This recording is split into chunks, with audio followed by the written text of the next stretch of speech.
Oke, selamat sore semua. Bisa kasih jempol dulu semua. Mana jempolnya dong? Ya, selamat bergabung dengan GPD Brisbane. Ada yang dari Indonesia.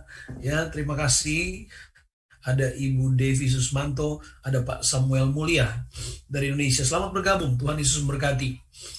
Oke, saudara-saudara yang kekasih dalam Tuhan, hari ini menjadi ibadah yang berbeda dibandingkan dengan minggu-minggu sebelumnya karena tiba-tiba Brisbane di lockdown dan place of worship pun closing. Tidak boleh ada aktivitas kumpul-kumpul. Tapi kita bersyukur kepada Tuhan karena kita diberikan kesempatan, kita juga memiliki infrastruktur yang bisa kita gunakan ya untuk kita tetap beribadah kepada Tuhan. Tadi pagi di Gold Coast masih ibadah seperti biasa, tapi kami tidak bisa ke Gold Coast, ya. Tapi jemaat Gold Coast tetap ibadah mereka. Dan hari ini Brisbane kita ibadah lewat Zoom. Oke, ya tadi pemimpin pujian tadi sudah sempat mention sedikit tentang tema pelayanan kita di tahun 2021. Ayat pokok di tema kita adalah Efesus pasal 3 ayat yang ke-16. Efesus pasal 3 ayat yang ke-16. Nggak usah pakai PowerPoint ya. Atau mau pakai PowerPoint? Nggak usah ya. Efesus 3:16. Aku berdoa supaya ia menurut kekayaan kemuliaannya menguatkan dan meneguhkan kamu oleh rohnya di dalam batinmu. Menguatkan dan meneguhkan kamu oleh rohnya di dalam batinmu. Roh Kudus, jadi tema pelayanan kita adalah Roh Kudus di dalam kita adalah atau menjadi kekuatan dalam pelayanan. Roh Kudus di dalam kita adalah kekuatan dalam keluarga. Roh Kudus di dalam kita adalah kekuatan dalam pekerjaan. Roh Kudus di dalam kita adalah kekuatan dalam studi. Roh Kudus di dalam kita adalah kekuatan di dalam semua aktivitas kita. Roh Kudus untuk kita semua di dalam semuanya. Saudara, hari-hari ini di tahun-tahun ini kita bersyukur kepada Tuhan. Tuhan memberikan tema pelayanan ini buat kita tahun 2021. Sebab Roh Kudus adalah kebutuhan, saya berani mengatakan Roh Kudus adalah kebutuhan satu-satunya untuk dunia, untuk manusia, dan orang percaya terutama untuk bisa survive, untuk bisa menyatakan kepada dunia bahwa firman Allah itu ya dan amin, bahwa apa yang dikatakan oleh firman Allah itu sedang digenapi. Tapi kita nggak usah takut, kita percaya ada Roh Kudus di dalam kita, dan roh yang ada di dalam kita adalah lebih besar daripada roh yang ada di dalam dunia ini. Ini yang harus kita pegang baik-baik. Saudara, saya ingin kita tinggalkan dulu bagian itu. Saya ingin kita langsung kembali membaca di dalam pembacaan kita Injil Matius pasal yang ke-13, Injil Matius pasal yang ke-13, ayat yang ketiga, Injil Matius pasal yang ke-13, ayat yang ketiga, ayat yang ke-8, dan ayat yang ke-9. Saya baca buat saudara. Dan ia mengucapkan banyak hal dalam perumpamaan kepada mereka. Katanya, adalah seorang penabur keluar untuk menabur. Ayat yang ke-8. Dan sebagian jatuh di tanah yang baik, lalu berbuah. Ada yang 100 kali lipat, ada yang 60 kali lipat, ada yang 30 kali lipat. Siapa bertelinga, hendaklah ia mendengar. Saudara yang kekasih di dalam Tuhan, di ibadah Hope hari Kamis yang lalu, saya juga sempat mengambil pembacaan tentang barang siapa bertelinga, hendaklah ia mendengar. Sebab tidak semua orang yang bisa mendengar dan mau mendengar, ya. Tidak semua orang bisa mendengar dan mau mendengar, saudara, ya. Sehingga saudaraku yang kekasih dalam Tuhan, saya berdoa, saya percaya, dan biarlah Roh Kudus benar-benar memenuhi kita semua di dalam manifestasinya. Minggu yang lalu saya sudah sempat bicara ketika kita bicara tentang Roh Kudus di dalam kita. Kita bicara tentang Roh Kudus yang memberi kita kehidupan. Kita tidak bicara tentang kepenuhan Roh Kudus. Kepenuhan Roh Kudus kita bicara pada konteks yang berbeda. Tapi kita bicara tentang bagaimana Roh Kudus yang menghidupkan kita. Nah, pada konteks perumpamaan yang diambil Yesus di dalam Matius pasal 13 ini, tentang perumpamaan seorang penabur, kita tidak bicara mengulas secara satu persatu tentang benih yang ditaburkan di beberapa kelompok sampai kemudian kepada dikelompokkan sebagai tanah yang subur. Tapi yang menarik, saudara, bahwa Alkitab menceritakan ada benih yang kemudian ditaburkan di tanah yang subur, kemudian dia berbuah 100 kali lipat, 60 kali lipat, dan 30 kali lipat. Saudara, ini bukan tentang besar kecilnya berkat itu, bukan. Ya, ini bicara tentang pengalaman, ini bicara tentang kepercayaan Tuhan, ya, bicara tentang pengalaman dan kepercayaan Tuhan di dalam perjalanan hidup rohani kita. Sebab setiap orang memiliki kebutuhan dan tanggung jawab yang berbeda. Jadi salah kita ketika orientasi kita adalah kepada 100 kali lipat. Kemudian seolah-olah kita merasa atau kita berpikir yang 30 kali lipat tidak memiliki level kualitas yang sama. Tidak, ya ini bukan tentang siapa yang paling banyak, siapa yang paling besar, bukan. Tapi tentang adanya kehidupan, ya. Tentang adanya kehidupan. Nah, kita pun mengerti bahwa yang memberi pertumbuhan itu, Yesus, Alkitab berkata dengan jelas itu, ya, yang memberi kehidupan, yang memberi pertumbuhan pada konteks perumpamaan tentang benih, ya, adalah Tuhan sendiri. Itu sudah bisa lihat di kitab Korintus itu, ya, bagaimana Rasul Paulus menekankan kepada jemaat di Korintus, ya, bagaimana Rasul Paulus mengatakan aku menabur, kemudian Apolos menyiram, tapi Tuhan yang memberi pertumbuhan. Jadi konteksnya ingat baik.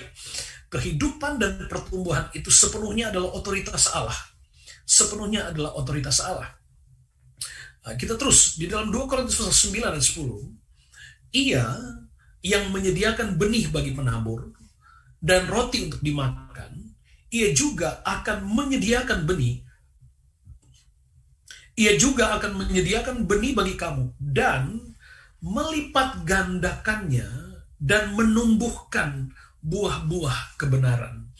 Jadi saudara yang kekasih, soal 160 dan 30 sekali lagi bukan lagi tentang tanah, bukan. Tapi sepenuhnya adalah otoritas Tuhan yang Alkitab katakan yang melipat gandakan dan menumbuhkan. Sebab saudara, saya sudah katakan tadi, sebab setiap orang memiliki kebutuhan, memiliki tanggung jawab, memiliki kepercayaan, ya, dari Tuhan. Tergantung konteks tujuan Tuhan kepada setiap individu itu sendiri. Tapi poin pentingnya, saudara yang kekasih dalam Tuhan, bahwa kehidupan itu sepenuhnya adalah milik Tuhan. Kehidupan itu sepenuhnya adalah milik Tuhan. Tetapi saudara, sekalipun kehidupan itu adalah milik Tuhan, tapi ada porsi di mana ada tanah di situ, dan Alkitab katakan tanah yang subur. Tanah yang subur. Kenapa saudara? Ada porsi di situ yang menjadi juga hal yang sangat signifikan di situ, sebab ada benih dengan kualitas yang sama, tapi ditabur di tanah yang berbatu, di pinggir jalan, di semak belukar. Sehingga kemaksimalan dari potensi pada benih itu tidak mencapai tujuannya. Jadi saudaraku yang kasih dalam Tuhan, tanggung jawab kita sebagai tanah itu menjadi penting, ya. Tapi saya tidak bicara khusus tentang itu. Tapi sekali lagi adanya kehidupan yang kemudian membawa kepada kepercayaan, membawa kepada pengalaman rohani, dan semua itu dikerjakan oleh Tuhan. Semua itu adalah otoritas Tuhan. Tuhan yang memberi pertumbuhan. Tuhan yang memberi pertumbuhan. Selon 4, Yohanes pasal 1 ayat 12. Yohanes pasal 1 ayat 12 katakan begini, tetapi semua orang yang menerimanya diberinya kuasa supaya menjadi anak-anak Allah, yaitu mereka yang percaya dalam namanya. Ini lebih semakin spesifik. Orang yang percaya di dalam namanya itu bicara tentang tanah yang subur. Itu bicara tentang tanah yang subur. Dan Alkitab katakan, saudaraku, tanah yang subur dengan tanah yang subur yang menerima benih yang baik, dia akan mengalami sebuah pertumbuhan yang sehat. Dan di dalam Injil Yohanes 1 ayat 12 dikatakan orang percaya yang adalah tanah yang subur, dikatakan orang yang menerima firman, ya. Semua orang yang menerimanya, semua orang yang percaya kepadanya, dikatakan diberinya kuasa supaya menjadi anak-anak Allah. Pada bagian ini kita tidak lagi bicara tentang berapa besar berkatnya, berapa atau apa tanggung jawab dan kepercayaannya, tapi kita sudah bicara pada satu hubungan, ya. Kalau tadi adalah hak kehidupan, yang kedua ini lebih dari itu. Kita sudah bicara tentang adanya hubungan yang lebih dalam. Bahwa ketika kita menjadi orang percaya seperti tanah yang subur, yang menerima, yang membuka hidupnya untuk Tuhan, maka pada bagian itu Alkitab ceritakan, katakan dia kemudian dia bertumbuh kepada hak, yaitu menjadi anak-anak Allah. Ayat ini bicara tentang proses dilahirkan baru. Proses dilahirkan baru oleh firman, ya, oleh firman. Jadi kalau saya kembali kepada pembacaan di Matius pasal 13 tadi tentang perumpamaan, 100 kali lipat, 60, 30, sekali lagi itu tidak bicara tentang berkat saja, tapi itu bicara tentang kepercayaan, pengalaman rohani dalam Tuhan. Juga di sana bisa juga bicara tentang proses kelahiran baru, ya, proses pendewasaan rohani, proses rohani dalam tujuan Tuhan. Nah, pada Yohanes pasal 1 itu bicara tentang bagaimana tanah yang subur itu kemudian bicara tentang hidup manusia yang menerima Tuhan. Kemudian dia memiliki hubungan yang lebih dekat lagi, yaitu dia menjadi anak-anak Allah. Dia menjadi anak-anak Allah. Nah, saudara, minggu yang lalu saya sudah bicara tentang, kita juga akan baca nanti bagaimana roh Allah yang berdiam di dalam diri kita, di dalam batin kita, ya, di dalam batin kita, saudara, dan roh itu memberi kita kehidupan, ya, roh itu memberikan kehidupan sesuai dengan konteks yang sudah katakan minggu yang lalu. Dan salah satunya adalah menjadi anak Tuhan, menjadi anak Tuhan, menjadi orang yang dilahirkan baru di dalam keluarga Allah, menjadi pribadi yang memiliki hak waris ilahi, ya, di dalam janji-janji Allah. Dan kehidupan itu juga di dalam Roma pasal 8 ayat 15 dikatakan, sebab kamu tidak menerima roh perbudakan yang membuat kamu menjadi takut lagi, tetapi kamu telah menerima roh yang menjadikan kamu anak-anak Allah. Oleh roh itu kita berseru, Abba, ya Bapa. Minggu lalu sudah bicara tentang bagaimana setiap orang yang berseru Tuhan, yang mengaku Tuhan sebagai juru selamat, itu adalah pekerjaan roh Allah di dalam dirinya. Itu bicara tentang roh Allah yang bekerja di dalam dirinya, yang kemudian memberi dia kekuatan, kemampuan, dan kesadaran, ya, serta tanggung jawab untuk mengakui Tuhan sebagai Tuhan, sebagai Bapa, sebagai juru selamat baginya. Dan saudara yang kekasih di dalam Tuhan, pada bagian ini kita semua mengerti tanggung jawab itu. Dan pada bagian inilah kemudian kita bicara tentang tema pelayanan. Bahwa Roh Kudus di dalam kita adalah kekuatan kita. Roh Kudus di dalam kita adalah kekuatan. Dan ini tidak hanya pada konteks kita bergereja dalam artian komunal, tapi ini bicara tentang kekuatan kita sebagai gereja yang adalah individu. Setiap pribadi orang percaya adalah gereja. Ini menjadi kekuatan yang sangat penting untuk kita.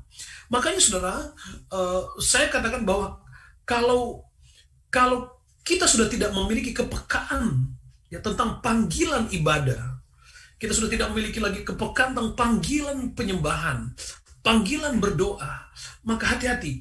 Itu berarti ada yang hilang, ada yang menjauh, ada hubungan yang mulai jauh, sehingga kita mulai tidak terasa lagi bahwa sesungguhnya kita membutuhkan hubungan yang erat dengan Tuhan. Setiap manusia sesungguhnya dia mendapatkan kehidupan dari Tuhan.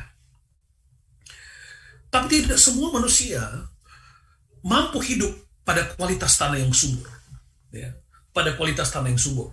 Saya pernah katakan bahwa jika ibadahmu tidak sesuai dengan kehendak Allah, jika doamu tidak sesuai dengan kehendak Allah, jangan dulu minta macam-macam sama Tuhan. Jangan dulu minta macam-macam sama Tuhan. Sebab ada bagian pada kehidupan kita yang menjadi bagian kita. Tanah yang subur adalah bicara tentang kehidupan yang sepenuhnya hidup di dalam kehendak Allah, hidup sesuai dengan hati Tuhan. Saudara, pada kelompok yang lain ada tanah yang benih yang ditabur di tengah semak belukar. Artinya ada tanah, tapi kemudian ditumbuhi dengan semak belukar, lalu benih itu di tanah itu sempat bertumbuh. Di tanah yang berbatu juga sempat bertumbuh. Tapi dia tidak bertahan, dia tidak mencapai tujuannya. Nah, setiap orang yang percaya, semua kita yang percaya kepada Tuhan, adalah keinginan kita untuk sampai kepada pengalaman spiritual sebisa mungkin. Kita ada pada pengalaman yang Alkitab katakan 100 kali lipat, 60 kali lipat, 30 kali lipat. Sekali lagi, itu tidak hanya bicara tentang berkat, tapi itu bicara kepercayaan Allah. Itu bicara tentang apa yang Tuhan kerjakan di dalam hidup kita, apa yang Tuhan kerjakan melalui hidup kita. Nah, menarik sekali ketika kita bicara tentang tanah. Menarik sekali ketika kita bicara tentang tanah. Kejadian pasal yang kedua, di dalam kitab Kejadian pasal yang kedua ayat yang ke-7, dikatakan begini. Ketika itulah Tuhan Allah membentuk manusia itu dari debu tanah dan menghembuskan nafas hidup ke dalam hidungnya. Demikianlah manusia itu menjadi makhluk yang hidup. Saudara, Alkitab katakan demikianlah Allah membentuk manusia dari debu tanah. Waktu Tuhan create kita, manusia dari debu, dia membentuk. Ya, dia tidak seperti dia menciptakan yang lain. Allah berfirman, jadi binatang, jadi tumbuh-tumbuhan. Tapi waktu manusia ada imajinasi ilahi yang ada di situ. Ada selera, ada hati Tuhan yang kemudian sampai membentuk manusia pada bentuk kita hari ini. Dan sepenuhnya itu adalah dari tanah liat, debu tanah. Alkitab ceritakan seperti itu. Saya mengatakan bahwa waktu Allah membentuk manusia, itulah tanah atau pilihan yang terbaik. Karena Allah tidak pernah mengerjakan sesuatu dari material yang tidak sempurna. Maka saya percaya bahwa pembentukan manusia adalah dari tanah yang sempurna. Tanah yang sempurna. Tapi tanah yang sempurna itu pun dia baru sempurna dalam bentuknya, tapi dia belum memiliki kehidupan. Dia belum memiliki kehidupan.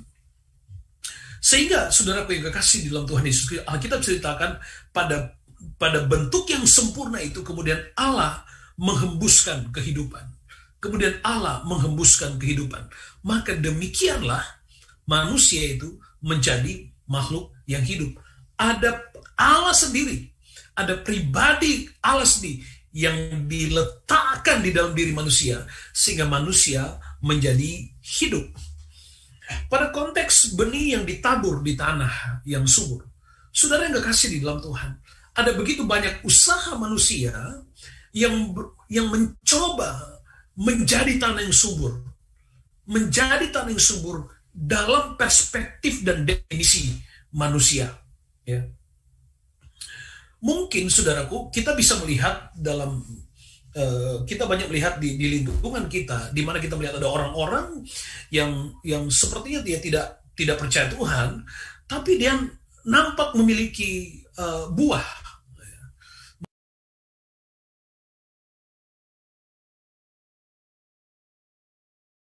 Tapi kehidupan yang Allah maksudkan bukan tentang itu. Bukan hanya tentang kita mendapatkan banyak, bukan. Tapi tentang pribadi Allah yang dalam diri kita, tapi memberikan kita energi, memberikan kita daya rohani untuk kita bisa ada sampai hari ini, kita survive, kita eksis di tengah situasi yang ukuran materi tidak bisa menyelesaikannya. Katakan kepada saya hari ini, saudara, kalau ada orang yang terkaya di dunia hari ini yang mampu membeli nafas hidupnya. Kekayaan seseorang, katakanlah kalau toh kekayaannya masih bisa ternilai, berapa lama dia bisa membayar? Kita lihat saja orang menggunakan oksigen, berapa setiap itu dalam hitungan per jam, berapa dia harus bayar. Yang saya ingin mengatakan bahwa di dalam diri kita, Allah meletakkan tidak hanya tentang tujuan kita menjadi seseorang, dalam diri kita, memberikan kehidupan itu di dalam diri kita, supaya kita tidak saja sempurna kelihatannya, kita tidak saja sempurna menjadi tanah sekalipun tanah yang subur, tapi kita sempurna dalam kehidupan di mana Allah mempercayakan.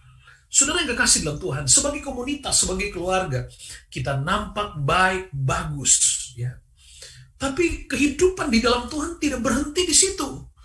Kehidupan di dalam Tuhan tidak berhenti ketika kita memiliki komunitas yang manis, kita memiliki fasilitas infrastruktur yang lengkap, ya, kita memiliki banyak yang tidak dimiliki oleh orang lain.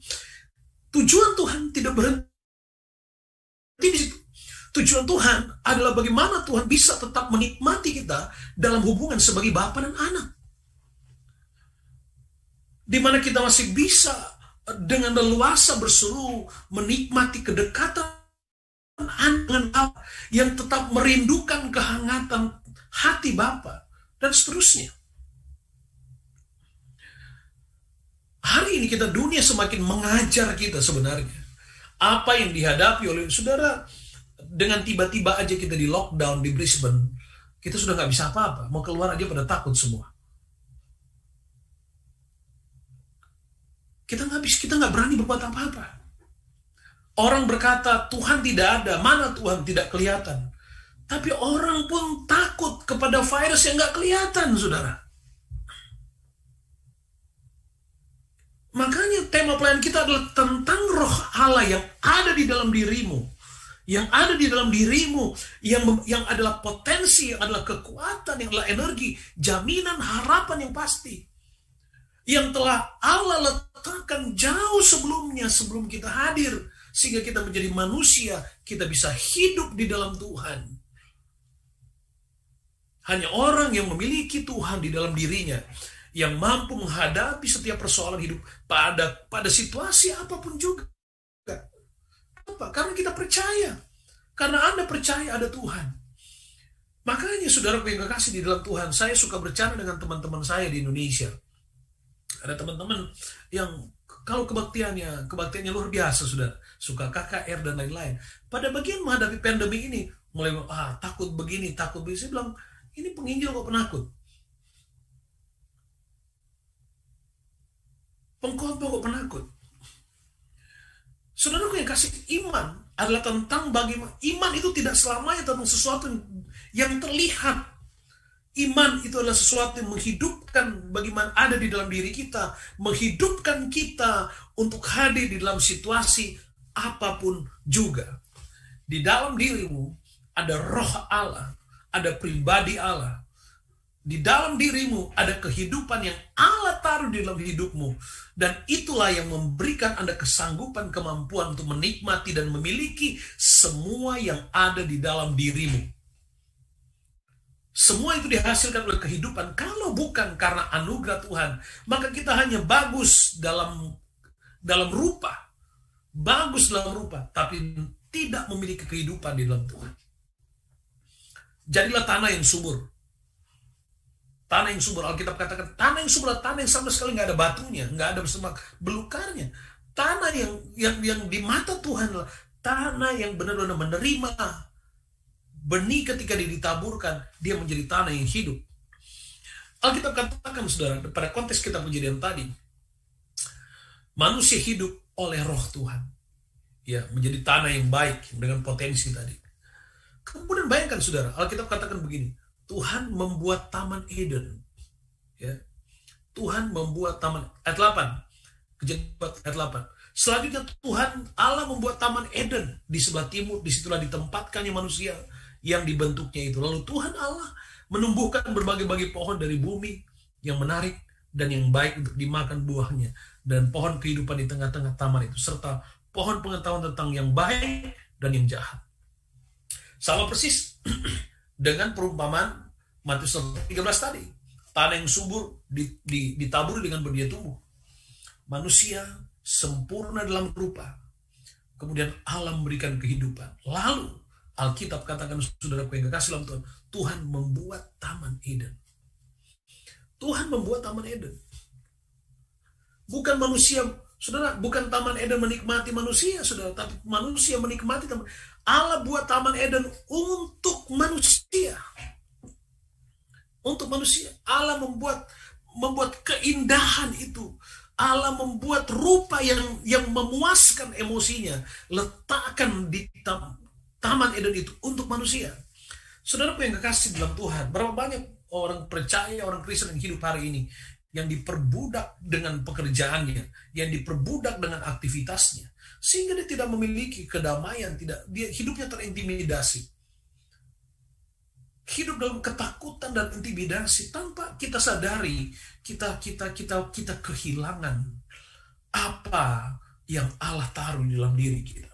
Nah, Taman Eden itu bicara tentang itu tadi, 100 kali lipat, 60 kali lipat, 30 kali lipat.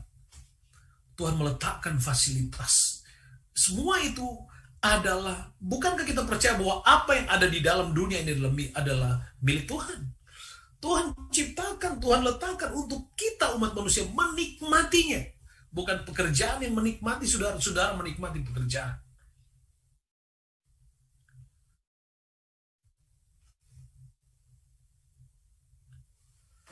Lalu Tuhan menghidupkan manusia, kuasa kehidupan untuk menikmati kuasa, memiliki pengalaman-pengalaman tadi. Sebagai gereja, sebagai komunitas, sebagai keluarga, sebagai seorang businessman, seorang student, seorang profesional, saudara yang kekasih dalam Tuhan, jangan pernah berpikir bahwa Roh Kudus hanya kebutuhan kita ketika kita ada di gereja dalam penyembahan dan pujian. Roh Kudus adalah kekuatan. Roh Kudus di dalammu adalah kekuatan dalam tujuan Tuhan bagimu di area profesionalmu, di marketplace. Roh Kudus, bukan yang lain. Roh Kudus. Kehidupan yang Anda miliki adalah Tuhan, bukan siapa-siapa. Adalah Tuhan, bukan siapa. Kehidupan yang Anda miliki, yang ada di dalam dirimu, dan segala sesuatu yang melekat di dalam dirimu, itu adalah Tuhan. Itu adalah Tuhan. Jika bukan karena kita mungkin hanya sempurna dalam rupa, tapi kita tidak sempurna. Dan saudaraku, hari-hari ini justru iman kita diuji oleh Tuhan. Apakah kita benar-benar tanah yang subur atau tanah yang ditumbuhi dengan semak belukar? Kemudian ketika semak belukar itu menghimpit, maka benih itu mati. Saudara, hari-hari ini ada semak belukar yang banyak, yang mungkin diarahkan kepada manusia. Hati-hati dengan tanah hati kita. Kalau kita tidak hati-hati, maka di tanah kita justru akan tumbuh semak belukar yang akan menghimpit pertumbuhan iman kita, sehingga kita kehilangan kekuatan. Tanah yang subur bicara tentang penyerahan diri kepada Tuhan. Bicara tentang kelahiran baru. Saudara, kita nggak bisa memberikan kepada Tuhan hanya 99% dari kehidupan kita. 100% seutuhnya, totalitas hidup kita adalah milik Tuhan, diserahkan kepada Tuhan. Izinkan Tuhan menikmati ketika Dia meletakkan kehidupan di dalam diri kita. Ia meletakkan Taman Eden, Dia meletakkan pekerjaan dalam hidup saudara. Dan selanjutnya biar Tuhan yang taking care. Berikan yang terbaik. Jangan pernah menghitung dari apa yang, saya sudah melakukan ini, saya sudah memberikan ini. Itu bagi Tuhan hanya satu. Kesucian dan kekudusanmu, itulah. Mezbah tanpa kekudusan adalah mezbah yang mati.